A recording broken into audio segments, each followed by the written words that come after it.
Subscribe करिए hi-fi study channel को, bell icon को प्रेस कीजिए लेटेस्ट वीडियो अपडेट सबसे पहले पाने के लिए। नमस्कार दोस्तों, एक फिर से आप सभी का बहुत बहुत स्वागत करता हूं आपके अपने चैनल हाईफाई स्टडी पर। दोस्तों आज की जो वीडियो होने वाली है वो आप सभी के लिए बहुत ही ज़्यादा इंपॉर्टेंट होने वाली है, क्योंकि आज की वीडियो में मैं आप सभी के लिए लेकर के आया हूं वर्तमान भारतीय समाज एवं प्रारंभिक शिक्षा के बहुत ही महत्वपूर्ण अति लघुत्तरीय प्रश्न। दोस्तों अति लघुत्तरीय प्रश्न जो कि बैच का नाम आपको पता है रणनीति, 31 दिन की डीएलएड सेकंड सेमेस्टर की क्लासेस आपको अवेलेबल हो रही हैं इस चैनल पे। तो सभी साथी चैनल पर विजिट करके अन्य भी क्लासेस देख सकते हैं। और जो भी साथी हमारे टेलीग्राम चैनल को ज्वाइन नहीं किए हैं, फटाक से टेलीग्राम चैनल को ज्वाइन कर लें, क्योंकि वहाँ पर आपको हर एक पीडीएफ प्रोवाइड हो जाती है दोस्तों आपके स्टडी के लिए। दोस्तों चलिए शुरू करते हैं आज का अपना क्वेश्चन। जो हमारा पहला क्वेश्चन जो दिया गया है वो दिया गया है कि शिक्षा में अध्यापक विद्यार्थी के साथ साथ पाठ्यक्रम भी सम्मिलित किया जाता है, क्योंकि पाठ्यक्रम के अभाव में शिक्षण कार्य पूर्ण नहीं हो सकता। यह कथन दोस्तों किसका है, आप सभी को बताना यह कथन किसका है। वैसे देख तो रहे ही हैं, लेकिन अगर आपके सामने क्वेश्चन आ जाता है तो आप आंसर कथन किसका है जॉन डीवी लिख सकते हैं। चलिए अगला प्रश्न दिया गया है साथियों। अगला प्रश्न दिया गया है यहाँ पर कि मानव जीवन के कौन से दो पक्ष हैं। तो प्रथम शारीरिक, द्वितीय सामाजिक और सांस्कृतिक, दो ये पक्ष हैं मानव जीवन के।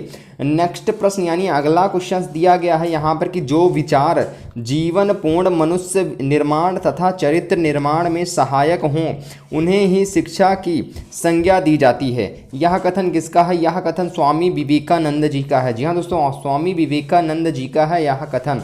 अगला प्रश्न बनता है कि किसने लिखा है कि संगमरमर के पत्थर के लिए जो महत्व मूर्तिकार का है वही महत्व आत्मा के लिए शिक्षा का है।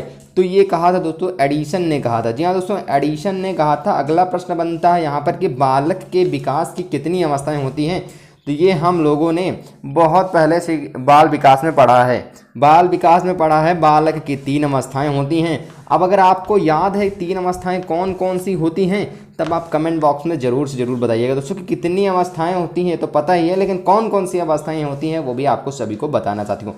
अगला प्रश्न दिया गया है यहाँ पर कि शिक्षा की संपूर्ण प्रक्रिया का उद्देश्य विकास या उन्नति है। यह कथन किसका है, यह किसका दार्शनिक ने कहा है। यह मतलब किस दार्शनिक ने कहा है।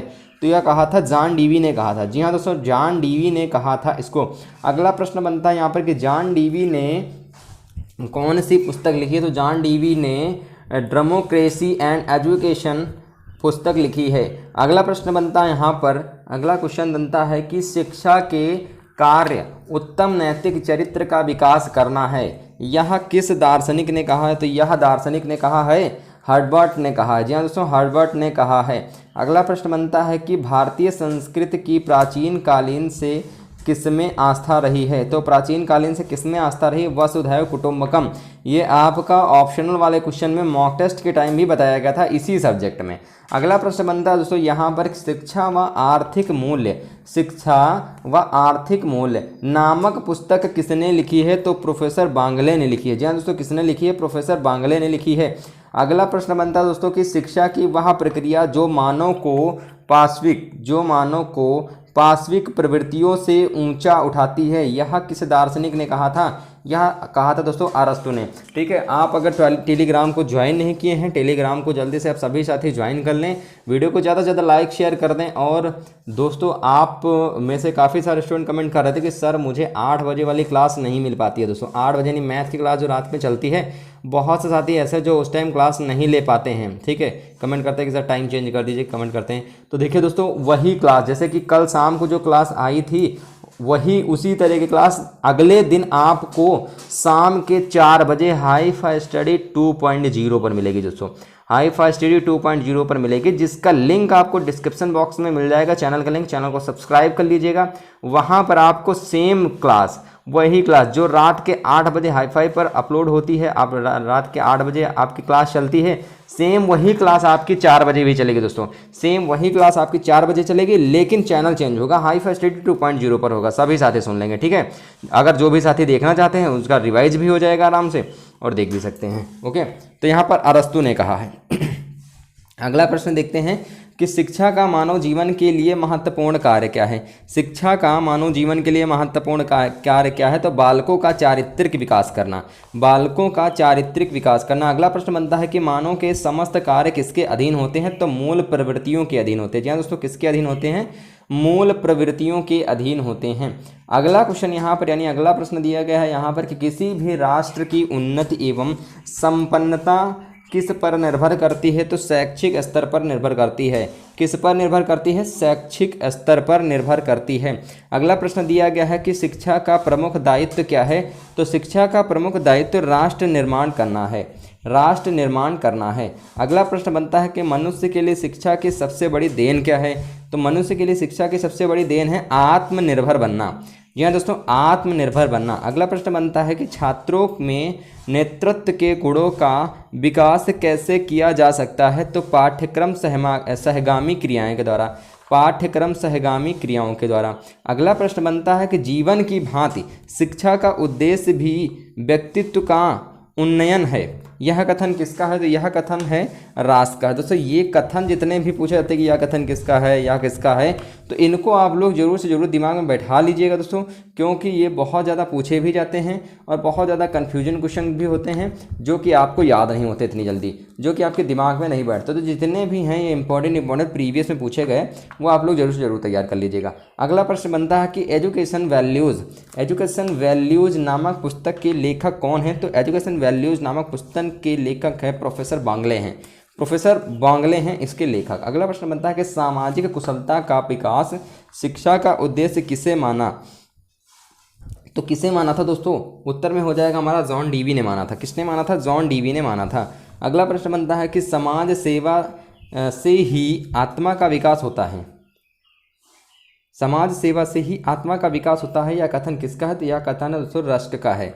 यहाँ दोस्तों यह कथन किसका है, रस्क का है। अगला प्रश्न बनता है व्यक्तित्व का विकास सिर्फ सामाजिक वातावरण में ही होता है, यह कथन किसका है, तो यह कथन दोस्तों नन का है, जिसका पूरा नाम क्या है, टीपी नन जिसे कहते हैं, ठीक है, टीपी नन।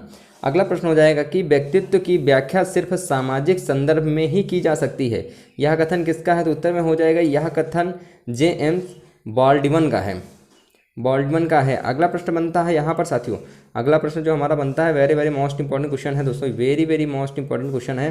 क्वेश्चन क्या हो जाएगा, चलिए देखते हैं हम लोग, ठीक है। क्वेश्चन क्या हो जाएगा, प्रश्न हो जाएगा हमारा साथियों कि जॉन डीवी ने अपनी डेमोक्रेसी एंड एजुकेशन में अच्छे उद्देश्यों की कितनी कसौटियाँ बताई हैं, अच्छे उद्देश्यों की कितनी कसौटियाँ बताई हैं, तो आपको बताना है कि कितनी कसौटियाँ बताई हैं, तो वहाँ पर 3 कसौटियाँ बताई हैं। ध्यान दोस्तों 3 कसौटियाँ बताई हैं। अगला प्रश्न बनता है कि शिक्षा एक अर्थपूर्ण एवं नैतिक प्रक्रिया है, अतः यह कल्पना ही नहीं की जा सकती कि यह उद्देश्य विहीन है, यह कथन किसका है, तो यह कथन है रिवलिन का है, यह कथन किसका है, रिवलिन ने कहा था इस कथन को। अगला प्रश्न बनता है कि समाज व्यक्ति से सर्वश्रेष्ठ है, समाज जो है वो व्यक्ति से सर्वश्रेष्ठ है, और यह कथन किसका है, यह कथन हेंगले ने कहा था।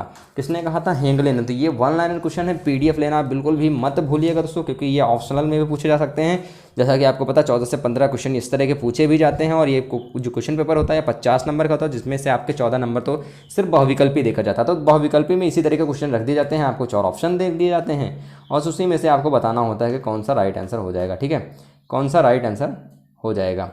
तो जल्दी से बताइए सभी साथी कि कौन सा राइट आंसर इसमें हो जाएगा, ठीक है, कौन सा हो जाएगा। अगर आपको पता होता है तो हेंगले आप बिल्कुल सही लगा देते हैं। अगर मान लीजिए अगर इतना आपका मीठा हुआ होता है कि हाँ हमें नहीं पता है कि क्या है इसमें, हेंगले है क्या है, तो अगर आपको राइट आंसर पता है तो राइट आंसर आप आराम से बता सकते हैं। अगला प्रश्न बनता है यहाँ पर कि प्राचीन कालीन में शिक्षा का स्वरूप कैसा था, प्राचीन काल में शिक्षा का स्वरूप कैसा था, तो कैसा था दोस्तों, प्राचीन काल में शिक्षा का स्वरूप वैयक्तिक था। क्या था, वैयक्तिक था। अगला प्रश्न बनता है दोस्तों यहाँ पर कि मैं व्यक्तिगत स्वतंत्रता को महत्व देता हूँ, परंतु हमें यह नहीं भूलना चाहिए कि मनुष्य अनावश्यक रूप से एक सामाजिक प्राणी है, यह कथन किसका है, तो यह कथन भी आपको बताना ना किसका है।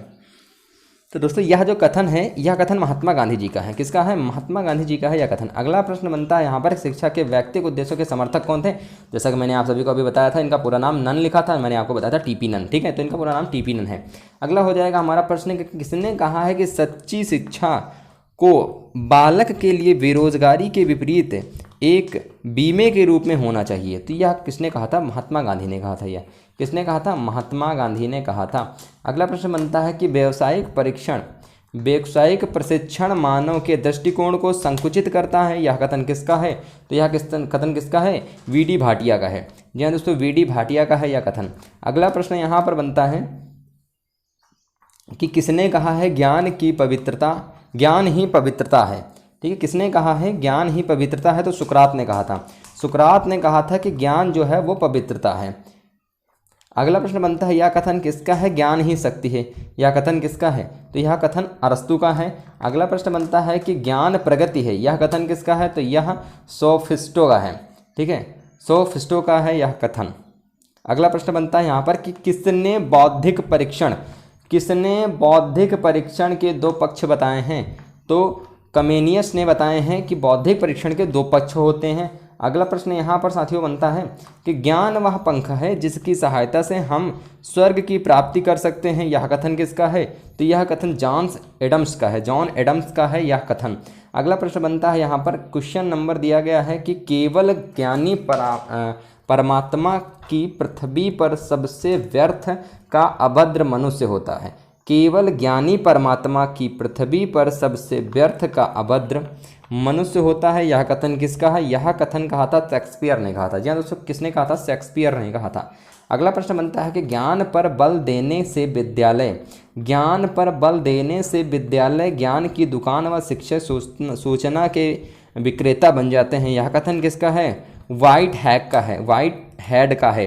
ठीक है, और इस पीडीएफ में आपको जितने भी कथन दिए गए हैं वो सारे के सारे मिल जाएंगे, जो कि आप एग्ज़ाम के टाइम इनको अगर आप नहीं याद होते हैं तो अगर आप एग्ज़ाम के टाइम इस पीडीएफ को सरसरी नज़र से मतलब देखते हुए अगर पढ़ते हुए चले जाएंगे तब भी आपके बहुत सारे क्वेश्चन जो होंगे वो एग्ज़ाम के टाइम आपको याद रहेंगे। तो पीडीएफ आपके लिए बहुत ज़्यादा इंपॉर्टेंट है क्योंकि यहाँ पर कथन बहुत ज़्यादा दिए गए हैं। दोस्तों इसमें कथन बहुत ज़्यादा दिए गए हैं और आप अच्छे से इनको दिमाग में अपने फीड भी कर सकते हो। ठीक है दोस्तों, आप अच्छे से इनको दिमाग में फीड कर सकते हो। अगला प्रश्न जो बनता है कि जिस व्यक्ति को सच्चा ज्ञान है वह सद्गुणी के सिवाय और कुछ नहीं हो सकता। यह कथन किसका था? तो यह एडम्स का था। यह कथन किसका था? एडम्स का था। तो वीडियो को आप लोग ज़्यादा से ज़्यादा शेयर भी कर देंगे, ज़्यादा से ज़्यादा वीडियो को लाइक भी कर देंगे और इस पीडीएफ को लेना बिल्कुल नहीं बोलेंगे। ये पीडीएफ आपको मिल जाएगी हाईफाई स्टडी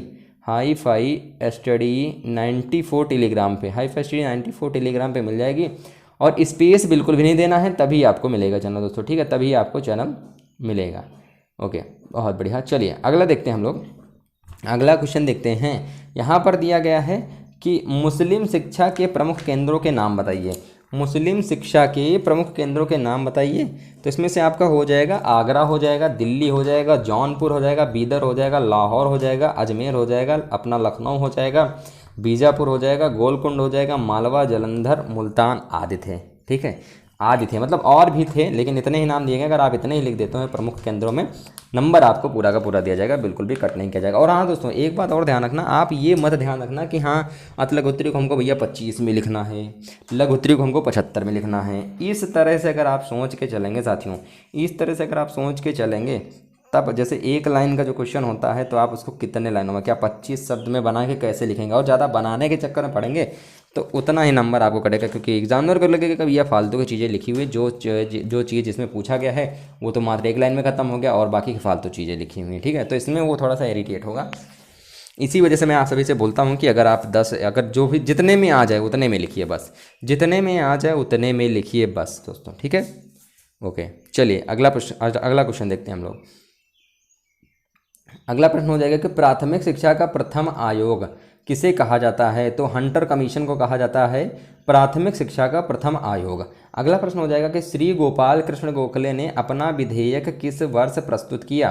तो वर्ष 1911 में प्रस्तुत किया था, जिसे गोखले विधेयक 1911 कहा जाता है, जिसे गोखले विधेयक 1911 कहा जाता है। अगला प्रश्न हो जाएगा कि वर्धा शिक्षा सम्मेलन की आधारशिला कब रखी गई। तो वर्धा शिक्षा जो सम्मेलन था उसकी आधारशिला 22 अक्टूबर 1937 को रखी गई है। डेट आप लोग अच्छे से याद कर लीजिएगा, 22 अक्टूबर 1937 को रखी गई है। अगला प्रश्न यहाँ पर बनता है कि महात्मा गांधी ने शिक्षा के उद्देश्य के संबंध में क्या कहा है। तो महात्मा गांधी के अनुसार बताया गया कि यदि यदि मुझसे कोई पूछे कि शिक्षा का उद्देश्य क्या है तो मैं उत्तर दूंगा कि चरित्र विकास। यदि मुझसे कोई पूछे कि शिक्षा का उद्देश्य क्या है, शिक्षा आखिर में है क्या, तो वो मैं उत्तर दूंगा क्या, चरित्र का विकास। ये किसने, महात्मा गांधी के द्वारा। अगला प्रश्न हो जाएगा कि सर्व शिक्षा अभियान योजना कब प्रारंभ की गई। तो सभी को पता है, बहुत बार क्वेश्चन आ चुका है, आपके ऑप्शनल वाले क्वेश्चन में भी पूछा गया है। 2001 में चालू की गई थी साथियों सर्व शिक्षा अभियान योजना। अगला प्रश्न बनता है यहाँ पर, अगला प्रश्न बनता है कि पाठ्यक्रम में भारी भरकम बोझ या बस्ते का बोझ को कम करने का सुझाव किस समिति ने और कब दिया था। तो यशपाल समिति ने दिया था और 1990 में दिया था। क्योंकि आज भी क्या होता है, क्लास 5 हो गया, क्लास 4 हो गया, क्लास 6 हो गया, 7 8 तक हम देखते हैं कि 8 तक जितने भी बच्चे होते हैं वो भारी भरकम बैग लेके जाते हैं। मतलब हर एक सब्जेक्ट उसमें रहती है, जैसा कि आपको बताया भी जाता है कि टाइम टेबल के हिसाब से सब्जेक्ट लेना, कि 3 दिन ये सब्जेक्ट, 3 दिन वो, लेकिन नहीं, हर एक सब्जेक्ट वो बैग में रख लेते हैं। तो भारी भरकम जो बैग हो जाता है, पहले बहुत बड़ा बैग लेके जाते थे लोग, इसी वजह से कोर्स को कम कर दिया गया है। बुकें जो होती हैं वो थोड़ी सी पतली बनाई जाती हैं, इसी वजह से कि बच्चों में भार ना उत्पन्न हो। ठीक है, भार या बस्ते का बोझ जो है वो आराम से लेके जा सके। दोस्तों अगला प्रश्न बनता है यहाँ पर, अगला प्रश्न बनता है यहाँ पर कि प्रकृतिवाद शिक्षा दार्शनिक कौन कौन से हैं। तो बेकन, कमेनियस, स्पेंसर, रूसो आदि, ये हैं प्रकृतिवाद शिक्षा दार्शनिक, ये है प्रकृतिवाद शिक्षा दार्शनिक। अगला प्रश्न बनता है कि प्रकृतिवाद किस प्रकार के अनुशासन की बात करता है। तो प्रकृतिवाद मुक्त्यात्मक अनुशासन की बात करता है। किसकी बात करता है, मुक्त्यात्मक अनुशासन की बात करता है। अगला प्रश्न बनता है कि प्रयोजनवाद के महान उत्पादक कौन है। तो प्रयोजनवाद के महान उत्पादक जॉन डीवी हैं। जी हाँ, जॉन डीवी हैं। अगला क्वेश्चन बनता है कि प्रयोजनवाद की महत्वपूर्ण शिक्षा विधि कौन सी है। तो महत्वपूर्ण जो शिक्षा विधि है वो कौन सी है। तो प्रयोजनवाद की महत्वपूर्ण शिक्षा विधि प्रोजेक्ट विधि या योजना विधि जी के नाम से हम इसको जानते हैं। अगला प्रश्न हो जाएगा विवेकानंद के जीवन दार्शनिक के 2 प्रमुख लक्ष्य कौन से हैं। तो मानव कल्याण और सर्वधर्म समभाव। पीडीएफ फिर से मैं बता रहा हूँ, पीडीएफ आपको टेलीग्राम पे मिल जाएगी, सभी साथी डाउनलोड कर लेंगे। जो भी साथी चैनल पर नए हैं, चैनल को सब्सक्राइब करके परिवार का हिस्सा जरूर से जरूर बन जाएंगे। सभी साथी जो भी चैनल को नहीं सब्सक्राइब किए, क्योंकि काफ़ी सारे स्टूडेंट मेरे पास स्क्रीनशॉट भेजते हैं और स्क्रीनशॉट भेजते हैं कि सर ये क्वेश्चन समझ में नहीं आया, इसको दोबारा बता दीजिए। जब मैं उसमें नीचे देखता हूँ तो वहाँ पर चैनल का जो रेड बटन का सब्सक्राइब का बटन होता है वो रेडी दिखाई देता है। मतलब उसको सब्सक्राइब किए ही नहीं रहते हैं, वीडियो को देखते रहते हैं लेकिन चैनल को सब्सक्राइब नहीं किए हैं। पता नहीं क्यों किए, उनके दिमाग में क्या है, मेरे को ये नहीं पता है। लेकिन जो भी साथी नहीं किए हैं, अगर आप डेली क्लास लेते हैं तो भैया चैनल को सब्सक्राइब करना तो बनता ही, परिवार का हिस्सा तो बनता ही है। ठीक है, चलिए अगला प्रश्न देखते हैं। रविंद्रनाथ टैगोर ने गीतांजलि की रचना किस वर्ष की थी। तो कि गीतांजलि की रचना जो हुई थी 1913 में की गई थी, 1913 में की गई थी। अगला प्रश्न बनता है कि रविंद्रनाथ टैगोर ने नाइट की उपाधि किस वर्ष मिली थी। रविंद्रनाथ टैगोर को नाइट की उपाधि किस वर्ष मिली थी। तो ये मिली थी उपाधि 1915 में मिली थी साथियों। कब मिली थी, 1915 में मिली थी। 13 में इन्होंने रचना की थी, नाइट की उपाधि ने 1915 में दी गई थी। अगला प्रश्न यहाँ पर बनता है, अगला प्रश्न यहाँ पर बनता है कि टैगोर के अनुसार व्यक्तित्व का पूर्ण विकास कैसे हो सकता है। टैगोर का मत था स्वतंत्रता के माध्यम से ही व्यक्तित्व का पूर्ण विकास संभव हो सकता है। मैंने ऐसे शिक्षकों की भर्त्सना की जो प्रतिबंध के पक्षधर हैं, क्योंकि प्रतिबंध स्वयं प्रकृति को पथभ्रष्ट होने को बाध्य करता है। यानी कि जो प्रतिबंध होता है वो स्वयं प्रकृति को पथभ्रष्ट होने को बाध्य करता है। ठीक है दोस्तों, तो ये आप सभी के लिए वेरी वेरी मोस्ट इंपॉर्टेंट अति लघुत्तरीय प्रश्न जो कि 1 लाइनर क्वेश्चन भी इनको कह सकते हैं। और यहाँ से आपके अति लघु जो बहुविकल्पी वो भी कंप्लीट, जैसे कि पूछ लिया गया कि ज्ञान की पवित्रता यह कथन किसने कहा था। तो उसमें एक ऑप्शन रख दिए सुकरात, एक ऑप्शन रख दिए अरस्तु, एक रख दिए सोफिस्टो और एक रख दिए कमेनियस। 4 ऑप्शन रख दिए। तो अगर 4 ऑप्शन में से आपको पता है कि भैया ये सुकरात जी ने कहा था, तब तो आप अच्छे से लगा सकते हो, अन्यथा आप अच्छे से लगा नहीं सकते हो दोस्तों। अगर आपको कंफर्म है कि सुकरात ने लिखा था, इसी वजह से मैं आप सभी से बोलता कि 1 लाइनर जो क्वेश्चन होते हैं ये आपके मॉक टेस्ट के लिए बहुत ही ज़्यादा महत्वपूर्ण होते हैं। 1 लाइनर जो क्वेश्चन होते हैं वो आपके लिए जो मॉक टेस्ट होता है उसके लिए बहुत ही ज़्यादा इंपॉर्टेंट होते हैं, इंपॉर्टेंट रोल अदा करते हैं। इसी वजह से मैं बोलता हूँ कि वन लाइनर जितने भी क्वेश्चन हैं वो आप लोग तैयार कर लीजिए। लगभग वन लाइनर क्वेश्चन ही मैं आपके लिए तैयार करवा रहा हूँ, ठीक है। अगर आपने अभी तक टेलीग्राम को नहीं ज्वाइन किया तो टेलीग्राम को ज्वाइन करके, और PDF अभी जैसे क्लास खत्म होती है तुरंत आपको PDF 10 मिनट या 20 मिनट के अंदर आपको PDF दोस्तों प्रोवाइड कर दी जाएंगी। तब तक के लिए थैंक यू। सो जय हिंद, जय भारत, वंदे मातरम। मिलते हैं फिर से नए नेक्स्ट वीडियो के साथ।